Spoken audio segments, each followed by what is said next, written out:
Presenting The Complete. Orson Welles and the Mercury Theater on the Air in The War of the Worlds by H.G. Wells. This is Orson Welles, speaking from London. as the third man. Stand by. We'll be on the air in 15 seconds, Mr. Wells. Yes, I know. Stand by, everybody. Mercury Theater on the Air presents Orson Welles as Count Dracula in his own version of Bram Stoker's great novel, Who knows Dracula. what evil lurks in the hearts of men? The shadow knows.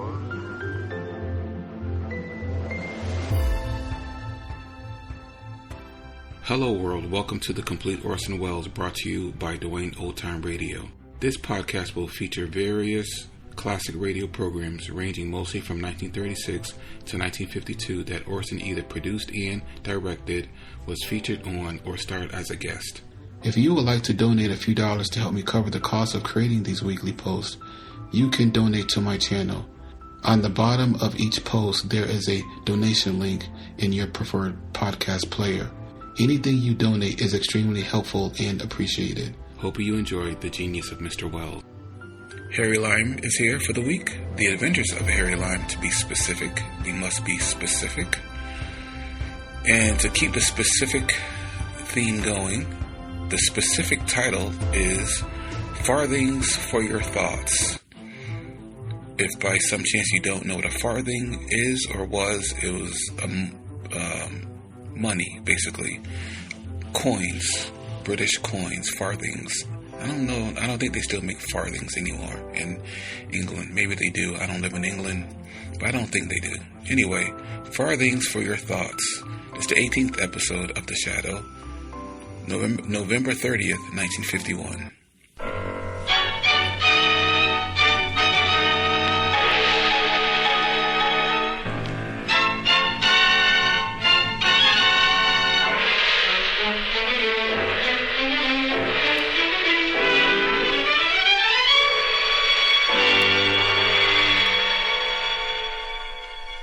Presenting Orson Welles as the third man.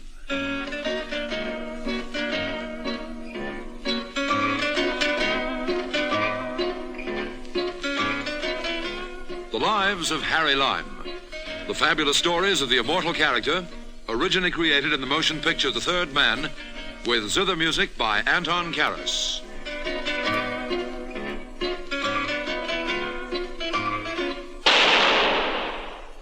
That was the shot that killed Harry Lime. He died in a sewer beneath Vienna. As those of you know who saw the movie The Third Man. Yes, that was the end of Harry Lime. But it was not the beginning. No. He had many lives. And I can tell you about all of them. How? Because my name is Harry Lime.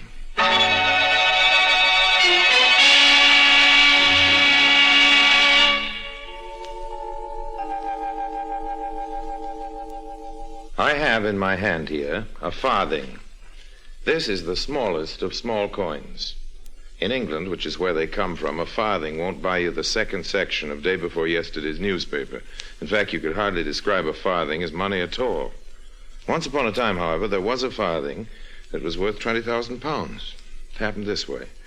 You see, I have a girlfriend, beautiful and mad as the moon, called Lady Fortune. We're on fairly intimate terms, the lady and I. I know her by her maiden name, Miss Fortune. She had a lot to do with a particular farthing I've been talking about. I haven't forgiven her yet.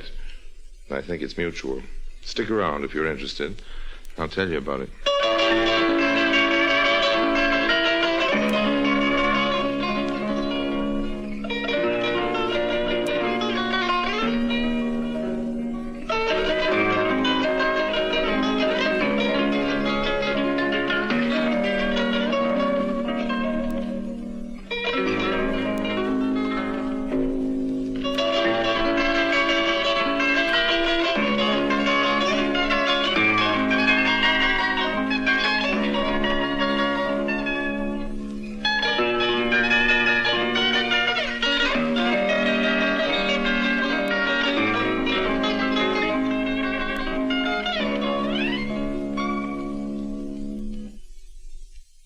And now, Orson Welles as Harry Lime, the third man in 3 Farthings for Your Thought.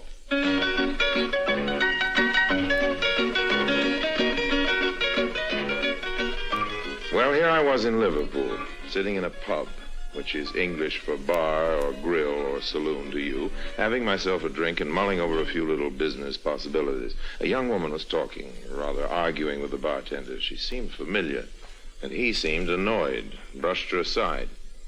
Then she drew a gun from her purse, and I started to be a good deal more interested. Everybody, your hands up. Empty your pockets and put the money on this table. Step forward quickly. Come on, one at a time. All right. Here you are. A bad test here for robbing the poor. No, you can keep the paper money. All I want are the coins. What do you mean? Can I keep the pound? I said only the coins. Oh, thank you, ma'am. Bartender, empty your cash register. You'll be sorry, lady. You'll be sorrier if you don't do as I say. There it is. You're next, mister. Oh, yes, indeed. I'll be glad to contribute. If anyone tries to follow me, I'll shoot him. Stay where you are. None of you were really robbed. Just a few coins.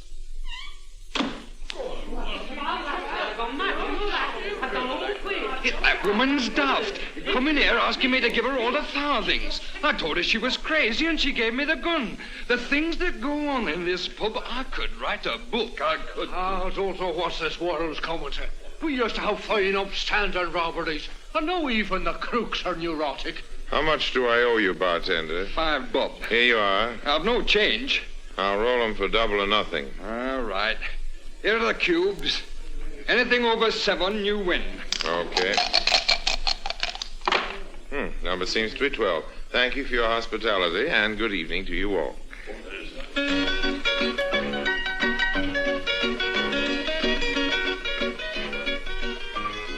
As I walked out of the pub, I suddenly remembered who that woman was. Bill Barrett's wife, Helen. Barrett was just sent up for a long stretch in prison. He'd robbed a bank and gotten away with a big haul, 20,000 pounds, I think it was. Never did find the money. There was nothing crazy about Helen. She was up to something.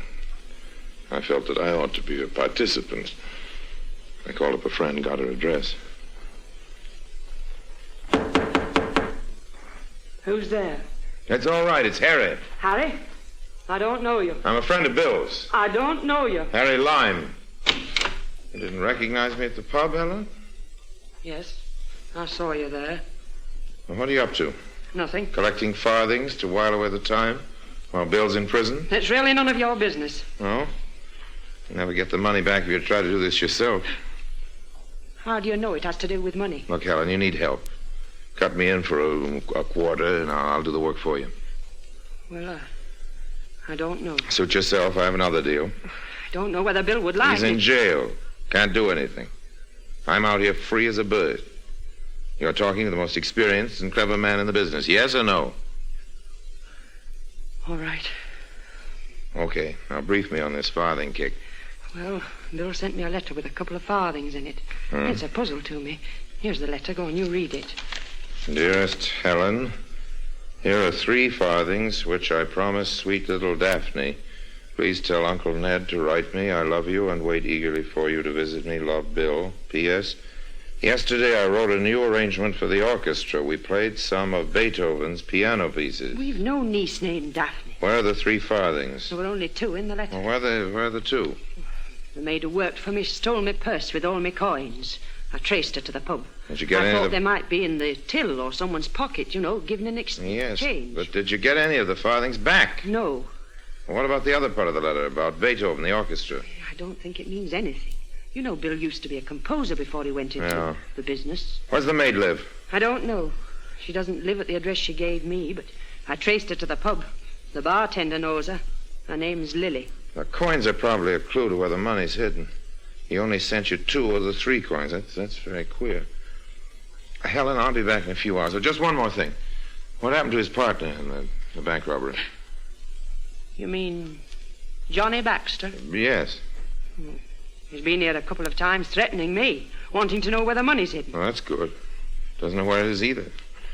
I'm sure Bill isn't going to let him know. He sure isn't. They hate each other.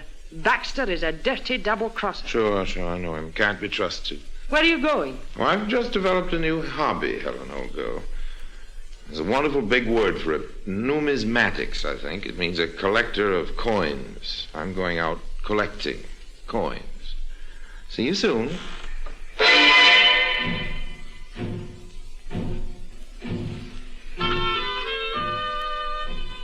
Before I went to look up Lily, the thieving maid, I paid a visit to prison.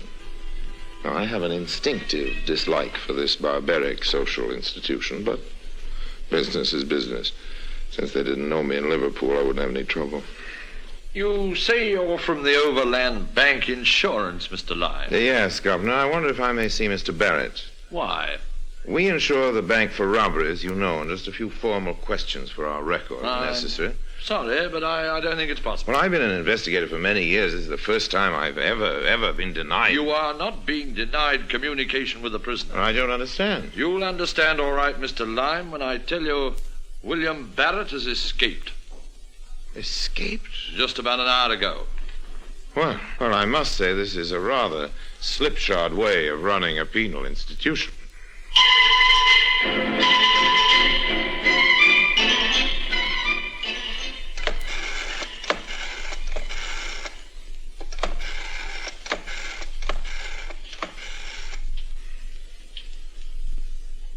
Yes? This is Harry. Have you heard? Yes. Police are all over the place. The bartender will tell you where to reach me. I understand.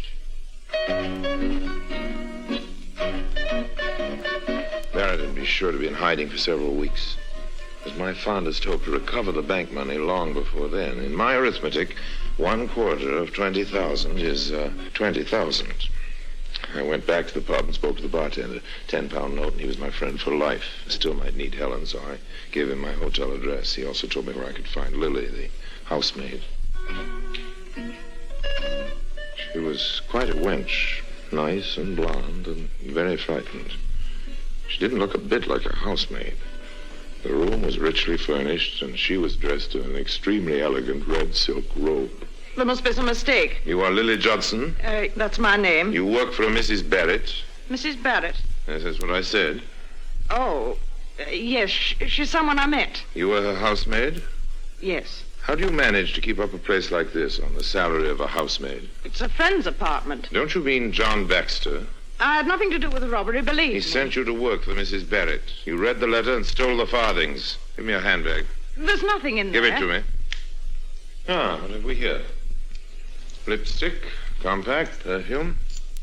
It is. It's a farthing. Now, where's the other? Mrs. Barrett must still have the other. Lily, for once I think you're telling the truth. I'm going to let you go, Lily. You're just lucky I have a weakness for blondes.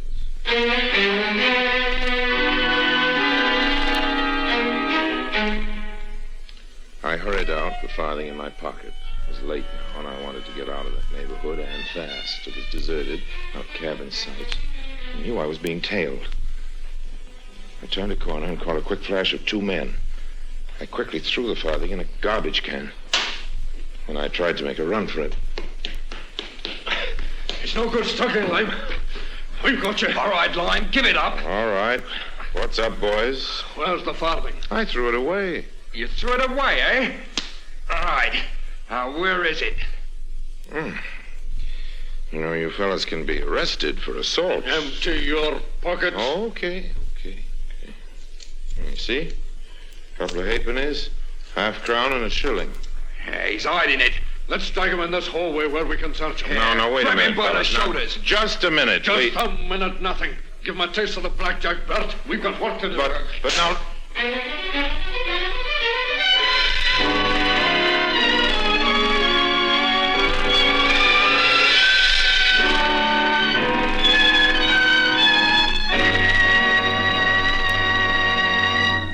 Orson Welles returns in just a moment as the third man.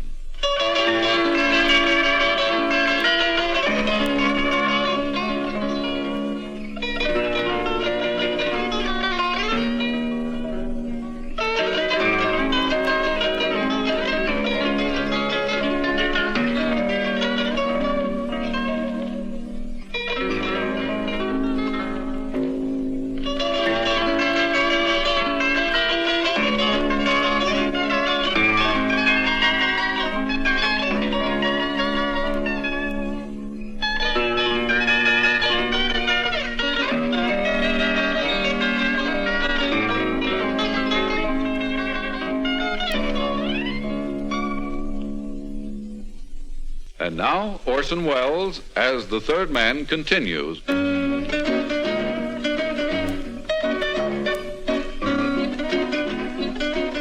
I came to about an hour later in a dark, dank hallway off the street.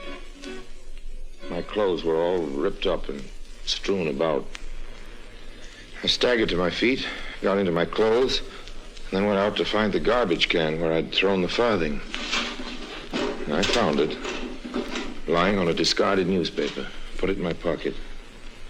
Went back to my hotel.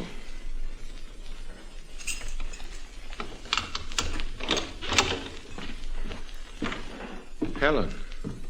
I've been waiting here for 2 hours. Oh, I ran into a few people who detained me, as you can see here, don't you? What's the matter with you? What's wrong, Helen? I found Bill Where? near the waterfront. Oh, that's too bad. That'll add a couple of years to his sentence. They can't do anything to him anymore. What do you mean? He was shot in the chest. Dead? Yes. It's too bad, honey. It settles our partnership. You're quitting? Yeah, that's what I'm doing. Why? Well, they'll suspect me as soon as the police find I'm not an insurance investigator. I don't know what you mean. I'm getting out of Liverpool, Helen. I've got to. You're going to leave me? I'm going to leave you, yes. You can say that again. Oh, I lied to you, Harry. Okay, you lied to me. Now, if you don't mind, I'm going to change my clothes and catch a plane to London. Did you find the other farthing? Yes, I managed to get it and keep it. I have the other one. I know. I didn't trust you. But now that Bill's gone... You're willing to go half with me? Yes, Harry. But, Helen, you forget. I've resigned from this partnership. Here is the farthing. Nothing very unusual about it, except that 2 numbers of the date in 1941 are scratched. That 9 and the 4, see? That's right. I would never have noticed it. Let's take a look at my farthing. Nothing on this side. On the obverse, the tail of the bird is scratched. Also 2 letters in farthing, the A and the R. Put them together and it's Taylor. Taylor, that's it. 94 Taylor Street. Oh, if we only had the missing coin. Oh, we have the address. Maybe we could take a quick look at it. There's no plane leaving until tomorrow anyway. It might be worth a try. The money's in the house. Know anyone at that address? Well, it sounds familiar. Think hard. I can't remember. Well, there's nothing to do but pay a visit to 94 Taylor Street. 2 farthings could just possibly add up to £20,000.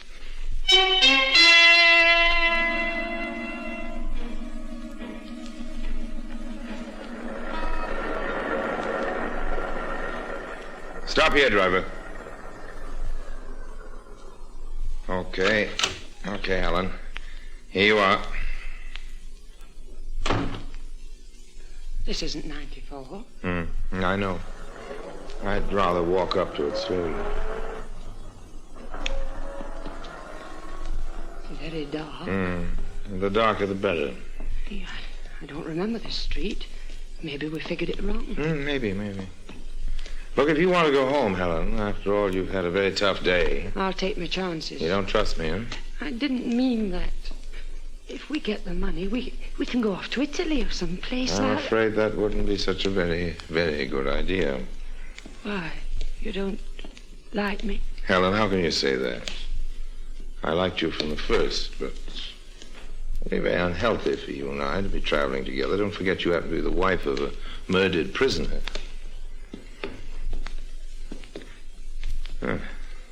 Here we are. You recognize the house? No.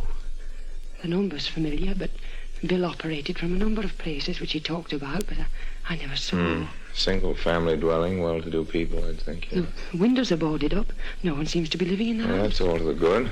How are we going to get in? I have a couple of skeleton keys, very handy things to carry around. You keep a sharp watch while I work on the door. Oh, Harry. Helen, why don't you go home? I'll get in touch with you. I'm staying with you. Okay. Oh, I'm going to have trouble with this door. Wait. What's the matter?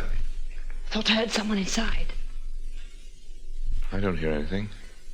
Oh, Must have been my imagination. Kid, this isn't a profession for imaginative people. Oh, I'm sorry, Harry.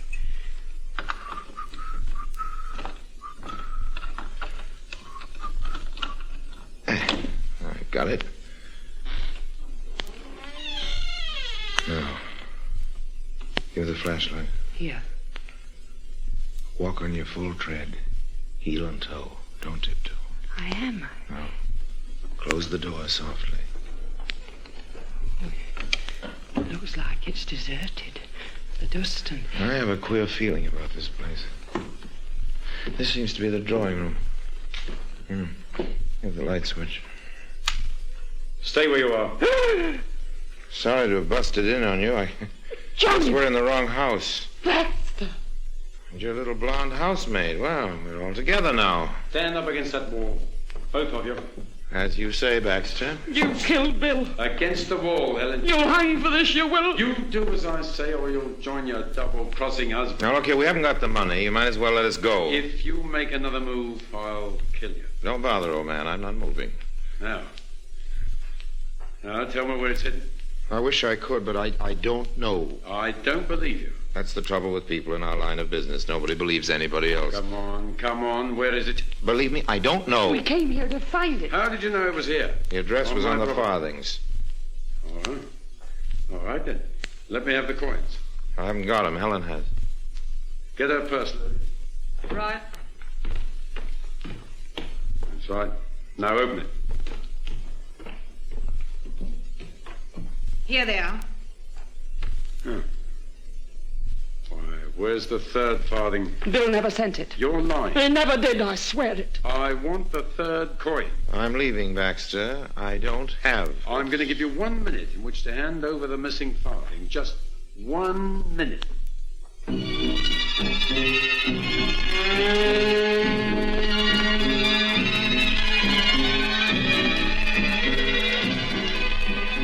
That bad look. He's just one of those unpleasant people that gives our trade such a bad name.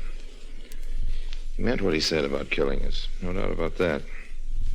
He said 1 minute, and he meant 1 minute. I had to do something or get myself shot. My back was against the wall, my left shoulder against the light switch. A quick movement with that shoulder, and I switched off the lights. He fired. I ducked at the same time. I came at him from the side and threw him down. He fired again. That one mussed up my hair. I seized his arm with one hand and grabbed his ear with the other and tried to pull it off. He kicked at me rather viciously and nearly broke one of my ribs. I lost my hold on his ear and just managed to get his hair. I pulled his head back and banged it against the floor. I had hopes that by the 8th or 9th bang, he'd get discouraged and give up. He didn't. I let go and smashed him on the jaw. His body relaxed for a minute. I seized the gun and jabbed it into his head. Like a good sport, he gave up the struggle. Don't shoot. Turn the light on, Helen. Now it's your turn to stand against the wall. You too, Lily. You're not going to shoot us. Just keep your hands up and maybe I won't. Listen, maybe you and I, we can work out... Whose house is this? No one lives here anymore.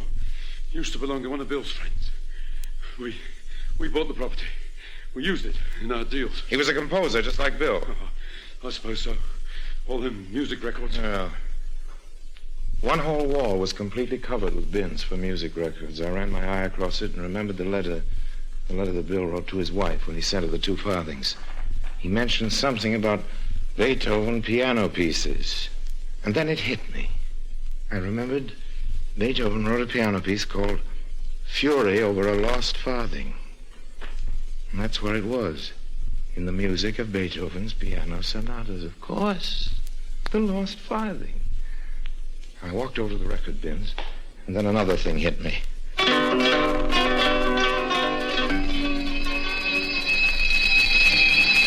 The police. Again, the police. I was too late. The shots had aroused the neighborhood, naturally. Someone had phoned the cops. Too late.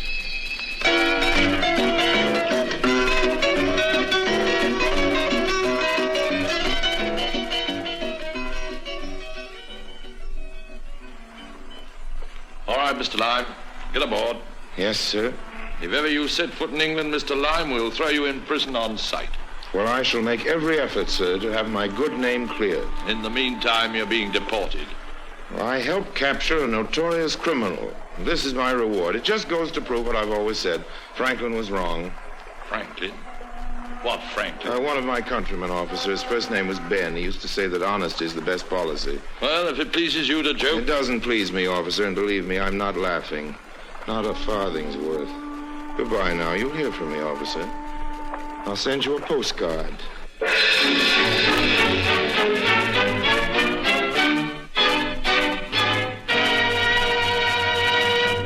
Harry Lime returns in just a moment.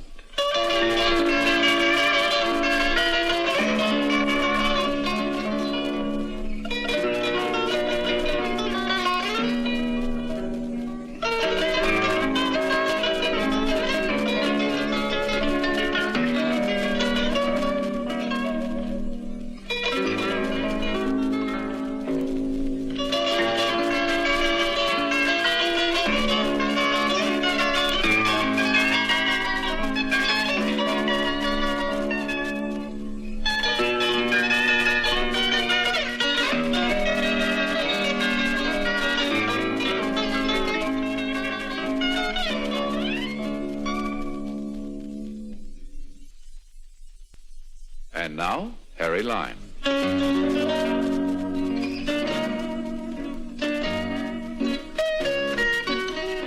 Thus, rather abruptly, the affair of the 3 farthings came to an end. I had time on the boat to think it over, it being a fairly long voyage with no passengers who cared to play games of chance with a stranger. I went over my books and couldn't find much of anything that wasn't pretty well in the red. My investments were as follows. Beaten up badly once, beaten mildly once nearly murdered. Also 1 flannel suit, practically new, damaged beyond repair. My assets, as I say, were very vague. More conservative businessmen than I put their profits in a bank. My money was in an album of Beethoven records. Of course, I have every hope of getting my money back. Oh, yes, indeed. Some fine day, your Uncle Harry will get back into England by hook or crook, probably the latter. And then he'll go up to Mr. Beethoven and say, "My money, please. I want to make a withdrawal." Yes, friends, you can write down the whole farthing deal as my unfinished symphony.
Thank you for listening to and showing your support for my podcast.